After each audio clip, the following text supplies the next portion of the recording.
Baik, Assalamualaikum warahmatullahi wabarakatuh. Em, Pertemuan kali ini saya akan membahas tentang overhaul ya.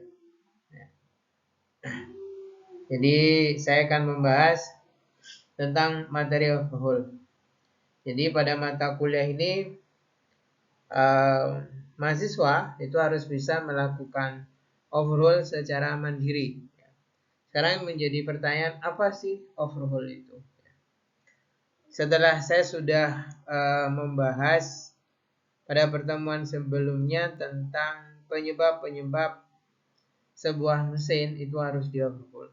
Sekarang pengertian overhaul itu apa? Jadi overhaul adalah sebuah kegiatan atau rangkaian kegiatan dari membongkar, melepas, membersihkan, mengukur, menganalisis, kemudian menyimpulkan. Sebuah komponen pada mesin itu bisa digunakan kembali atau diganti. Jadi overhaul itu adalah sebuah rangkaian gitu, sebuah rangkaian kegiatan atau kegiatan atau sebuah rangkaian pekerjaan. Kalau kami di bengkel dulu seperti itu ya. Menurunkan mesin tuh masuk rangkaian overhaul nggak Pak? Iya, tidak semua yang mesinnya diturunkan itu di overhaul gitu. Jadi misalnya ada mobil yang bodinya dicat, ingin dicat, biasanya mesinnya diturunkan atau rangkanya rusak, ya. Korosi, mesinnya diturunkan ya diturunkan, tetapi belum tentu di overhaul. Jadi overhaul itu biasanya fokusnya pada mesinnya ya. Walaupun nanti kalian akan mendengar overhaul transmisi, overhaul diferensial, ya artinya kegiatannya rangkaiannya sama dengan overhaul mesin. Oke, begitu mesin itu sudah di overhaul, artinya sudah dibongkar. Apa yang dilakukan? Bersihkan oil pan dan oil strainer. Oil pan itu fungsinya menampung oli. Oli itu fungsinya banyak, seperti mungkin di materi teknologi motor bensin kalian sudah pernah membahas tentang sistem pelumasan, bahwa salah satu sistem pelumasan, fungsi dari sistem pelumasan itu adalah untuk membersihkan komponen mesin yang di dalamnya. Jadi bagian komponen dalam mesin itu dibersihkan oleh oli. Artinya ada kotoran yang kemudian menempel di oli yang kemudian mengendap di dalam oil pan ya. Kemudian membersihkan oil strainer. Oil strainer itu adalah saringan kasar. Kalau bahasa sederhananya itu adalah saringan kasar. Jadi oli sebelum ke oil pump itu harus melewati oil strainer. Ya, ini biasanya banyak kotorannya. Saya kalau di bengkel itu dibersihkan menggunakan bensin atau menggunakan karburator cleaner atau dibakar. Yang paling cepat dibakar. Kasih bensin kemudian dibakar sehingga keraknya gampang dibersihkan. Nah, apa? Misalnya nih nggak dibersihin, gimana Pak penyebabnya? Nah, ini bisa sangkut pautkan ke penyebab bisa menyebabkan sebuah mesin overhaul nggak? Ya bisa saja kalau ini tersumbat, kemudian olinya tidak lancar, ya, maka pelumasannya buruk. Kalau pelumasannya buruk, secara otomatis bisa menyebabkan aus. Ya, komponen sistem pelumasan ini nanti bisa kalian cek. Jadi dibongkar dulu oil, ini namanya oil pump. Ya, komponennya banyak ini. Silahkan nanti dibaca sendiri karena ini biasanya setiap overhaul saya akan menanyakan apa saja komponen dari oil pump itu. Ya. Ini silahkan dihafalkan. Saya tidak mau mendengar bahasa bengkelan. Jadi yang ada adalah bahasa-bahasa teknis. Kalian sebagai mahasiswa S1 harus bisa menunjukkan bahwa kalian punya kemampuan berbahasa teknik yang baik. Karena profil lulusan S1 itu tidak hanya jadi guru, bisa menjadi service advisor atau instruktur di training center, baik ya training center ya, jadi atau jadi instruktur di BLK. Kemudian ini ada komponen steerhead, ini pun juga harus kalian hafalkan. Jangan menggunakan bahasa yang selain ada di kabel ini. Saya tidak mau mendengar kata katup, klep, ya yang ada di sini adalah valve. Silahkan dihafalkan sehingga nanti kalau menyampaikan materi di depan siswa atau kalian berbicara dengan konsumen, kredibilitas kalian itu lebih baik gitu dibandingkan jika kalian menggunakan bahasa-bahasa bengkelan. Karena nanti mungkin tidak semua bahasa di bengkelan itu bisa dimengerti oleh orang teknik. Misalnya kalian ke luar negeri, kalian ngomong klep itu mereka nggak akan kenal. Tapi kalau ngomong valve mereka akan kenal, seal mereka akan kenal ya. Kemudian setelah komponen tadi dibuka, maka ada beberapa pemeriksaan. Saya akan fokus pemeriksaan itu runtut dari atas ke bawah ya. Jadi dari komponen yang ada cylinder head, kemudian akan turun ke bawah gitu. Akan turun ya ke pemeriksaannya. Yang pertama adalah pemeriksaan katup. Sebuah katup itu diperiksa apanya saja ya. Yang pertama adalah diperiksa diameter. Ini memeriksa diameter katup. Kemudian yang ini adalah memeriksa diameter valve guide. Ya. Diameter katup, kemudian diameter guide, valve guide itu digunakan untuk mencari celah. Ya. Untuk mencari celah. Nanti batang katupnya silahkan diukur. Ya walaupun tidak ada limit, biasanya yang ada adalah nilai standar. Artinya penentuan menggantinya itu berdasarkan celah ya. Jadi kalau misalnya batang katupnya masih standar, kemudian artinya masih dalam batas diameter standar, kemudian guide-nya juga dalam batas diameter standar, maka celahnya juga akan di sini. Tapi jika salah satu itu diameternya keluar dari standar, maka akan mencapai limit ya. Kemudian pemeriksaan yang ketiga nih. Jadi misalnya kita tidak punya ini namanya teleskopik yang kecil, maka bisa mengukur defleksi ya, atau kekocakan. Jadi kita ukur defleksi katupnya. Jika defleksinya itu sudah mencapai limit, jadi contohnya di sini limit untuk intake-nya 0,14. Artinya batasnya ya. Artinya kalau pengukuran kalian itu sudah mencapai 0,14 atau lebih, maka ya kedua komponen ini harus diganti. Jadi katupnya mungkin yang harus diganti atau valve guide-nya yang harus diganti. Kemudian pemeriksaan berikutnya adalah pemeriksaan A ini. A ini adalah sisa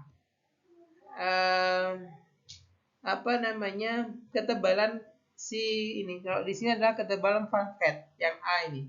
Ini sisa. Kalau sering-sering di-secure ini habis ini. Jadi kalau sudah mencapai limitnya, maka tidak boleh digunakan. Jadi katup itu diperiksa ini. Nah, ada lagi nanti pemeriksaan lebar persentuhannya. Oke, saya lanjutkan. Ini ya. Nah, ini lebar persentuhan. Jadi lebar persentuhan itu sudah ditentukan standarnya. Kalau limitnya berapa Pak kira-kira? Ya, kalau mau limit ya berarti di atas 1,3 atau 1,3 itu sudah jadi limit sebenarnya. Artinya kalau sudah mencapai nilai ini tidak boleh digunakan lagi. Kalau misalnya lebih kecil dari 1,1 Pak, nggak boleh. Jadi itu rentang lisan. Ya, itu sudah rentangnya.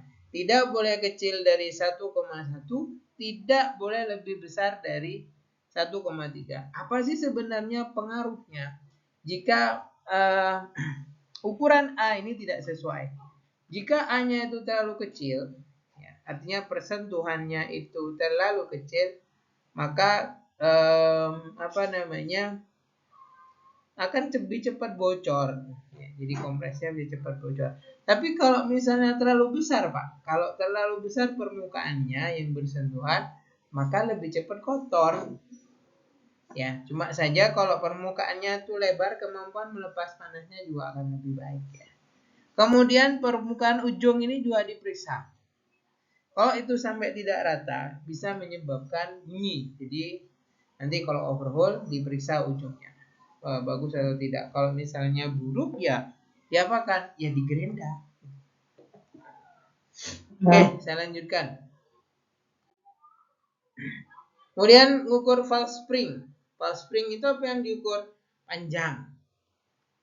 Panjangnya di sini sudah ada limitnya ya. Jadi 35,67. Jadi kalau misalnya tidak ada ketentuan in atau x limit itu, maka itu berlaku untuk in sama x ya. Kemudian yang kedua adalah mengukur preload. Apa preload itu adalah batas minimal. Nah, kita ambil limit aja.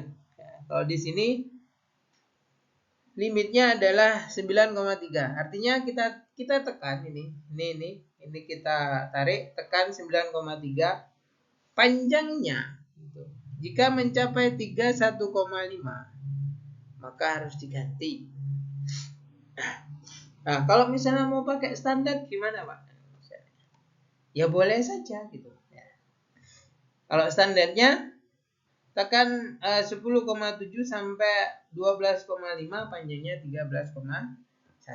Nah, kalau saya sih lebih suka menggunakan limit. Kita tekan 9,3, kemudian apakah mencapai 31,5. Kalau sudah mencapai itu maka harus diganti. Kenapa harus diganti? Ya, kita tahu bahwa cutoff itu valve spring itu fungsinya untuk menjaga supaya tidak bocor kompresinya ya. Kemudian mengukur ke bengkongan, ini pun juga sudah ada limitnya ya. Nanti diukur ya, bisa bengkong itu bisa di atas bisa di bawah. Tinggal dilihat mana yang bengkong nanti. Kalau bawah ya yang bawah aja ukur. Ya. Kemudian memeriksa dan memperbaiki cylinder head. Jadi begitu cylinder head itu dibuka, apa yang harus dilakukan? Ya dibersihkan. Jangan menggunakan benda tajam. Periksa water jacket. Di sini ada water jacket nih. Ada karat atau korosi. Kemudian kalau kotor itu ya dari mana? Dari minyak, dari debu, dan dari sisa pembakaran. Dan lakukan pemeriksaan kertaan ya, pada bagian isap, ruang bakar, dan permukaan silinder. Kemudian gunakan penguji penekan celup bila ingin mengetahui ada tidak retakan. Karena retak itu biasanya nggak kelihatan. Ya caranya ini. Kalau misalnya ada retak ya ganti. Kalau misalnya mau dilas gimana, Pak? Ya selama bisa dipastikan tidak bocor ya bisa saja dipakai. Kemudian pemeriksaan kebengkongan. Jadi kita menggunakan penggaris ya, atau stretch edge harusnya. Jadi diukur itu dengan 6 posisi. Jadi posisi A, B, C, D, E, F. Nah, nanti masing-masing hasilnya ditulis ya. Di bagian manapun yang sudah mencapai limit, kebetulan di sini limitnya 0,05. Jadi pakai saja filler 0,05. Kalau 0,05 masuk, maka sudah mencapai limit sehingga tidak boleh digunakan terlebih dahulu sebelum dilakukan perlakuan untuk diratakan. Nah, pada saat mengukur itu jangan ditarik. Jadi dicolok-colokkan gitu ya. Kemudian mengukur kebengkokan di intake maupun exhaust manifold sama sebenarnya caranya. Jadi 1, 2, 3, kemudian limitnya adalah 0,1. Nah, ini yang perlu tadi. Ini seharusnya ada di depan ya. Bagaimana kita harus membongkar cylinder head gitu ya. Kalau membongkar itu dibongkar dari luar ke dalam. Kenapa harus dibongkar dari luar ke dalam? Sebuah cylinder head itu mengalami tekanan, mengalami perlakuan tekan, mengalami perlakuan panas. Sebuah material itu kalau diperlakukan itu dia akan berubah secara dimensi. Kalau dibuka dari luar, harapannya nanti material yang dia tegang itu langsung ke samping ya. Sehingga tidak melengkung. Kalau kita buka yang tengah, dia kan tidak bisa, artinya dia tidak bisa ke samping kan masih ketahan sama baut yang sebelah sini, sehingga bisa menyebabkan dimensinya nanti atau bentuknya bisa berubah. Tapi kalau dari samping harapannya nanti logamnya itu stresnya bisa cepat hilangnya. Kemudian kalau memasang ya, harus dari tengah. Jadi ini kayak obat nyamuk aja. Jadi 1, 2, 3, 4, 5, 6, 7, 8, 9, 10. Atau kalau misalnya nggak suka gini ya, maunya garis sini ya nggak apa-apa. Yang penting dari luar ke dalam. Saya sarankan lebih baik menggunakan obat nyamuk. Karena nanti juga ada yang menggunakan menyilang. Jadi kalau menyilang bisa gini, 1, 2, 3, 4, 5, 6, 7, 8, ya, 9, 10. Sama saja. Cuma biasanya kalau menyilang itu kalau konsentrasinya tidak bagus, lupa udah nyampe mana gitu ya. Nah, kemudian kalau memasang, oke. Melepas pun ya ada tahapannya ini. Kalau memasang dari tengah keluar, jadi 1, 2, 3, 4, 5, 6, 7, 8, 9, 10. Nah, itu diulang-ulangi. Jadi kalau saya dulu, kalau saya biasanya menggunakan kunci dulu. Jadi 1, 2, 3, 4 ini sampai rata, baru kemudian menggunakan kunci momen. Kalau batas maksimal momennya itu adalah 6 kilo, misal 6 kilo ya, maka tidak boleh dikencangkan langsung 6 kilo. Nanti misal dari 2 kilo, jadi 2 kilo semua dulu, kemudian 3 kilo, 4 kilo, 5 kilo, 6 kilo. Nah, jadi tingkat kerataannya itu akan lebih bagus. Kayak mungkin itu saja materi overhaul yang untuk hari ini ya. Nanti ada penjelasan yang lain karena masih ada beberapa materi yang harus disampaikan karena mungkin waktunya juga terbatas dan kalian supaya tidak bosan ya. Kalian bisa nanti tugasnya adalah mencari prosedur melepas cylinder head, kemudian mencari prosedur overhaul. Jadi urutan overhaul itu kalau di di sumber lain seperti apa gitu ya. Nanti tugasnya dikumpulkan di Sepejar. Selamat belajar, selamat mencari. Assalamualaikum warahmatullahi wabarakatuh.